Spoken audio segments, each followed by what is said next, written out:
Hai guys, Assalamualaikum warahmatullahi wabarakatuh. Hari ini kita akan membahas tentang APBN, materi kelas 11. Nah, apa itu APBN? Just simak videonya. APBN merupakan suatu daftar yang memuat secara rinci tentang sumber-sumber penerimaan negara dan alokasi pengeluarannya dalam jangka waktu tertentu, biasanya 1 tahun. Nah, ini biasanya dimulai dari bulan Januari dan berakhir pada bulan Desember. Tujuan APBN. Tujuan APBN di sini salah satunya adalah meningkatkan transparansi dan pertanggungjawaban pemerintah kepada DPR dan masyarakat luas. Kemudian, meningkatkan koordinasi antar bagian dalam lingkungan pemerintah, membantu pemerintah mencapai tujuan fiskal, memungkinkan pemerintah memenuhi prioritas belanja. Ada juga untuk membantu menciptakan efisiensi dan keadilan dalam menyediakan barang dan jasa publik melalui proses pemprioritasan. Lanjut ya guys. Di sini kita akan membahas tentang fungsi APBN. Fungsi APBN ada 6.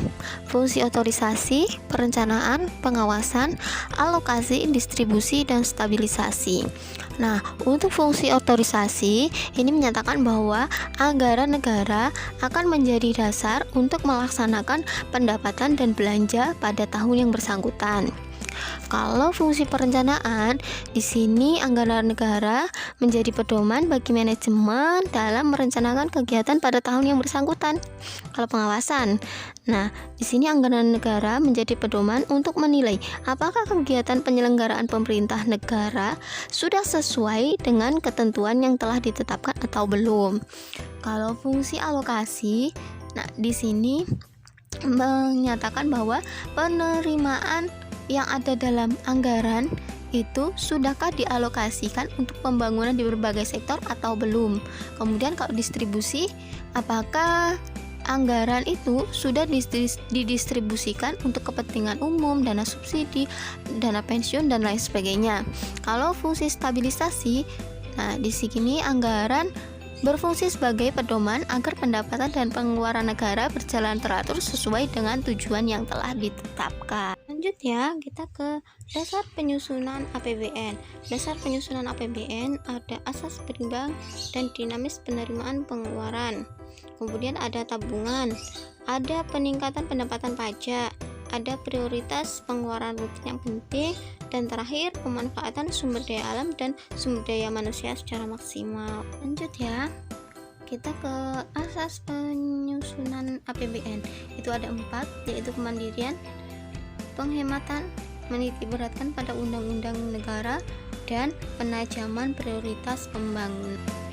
Oke, lanjut ya ke dasar hukum. Dasar hukum penyusunan APBN ini ada banyak ya.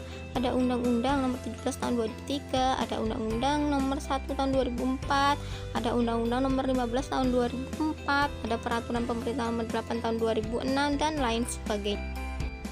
Oke, lanjut ya ke proses penyusunan APBN. Nah, ini dimulai dari Presiden mengajukan RAPBN kepada DPR dan mereka membahas bersama RAPBN. Ini diatur dalam pasal 23 ayat 2A.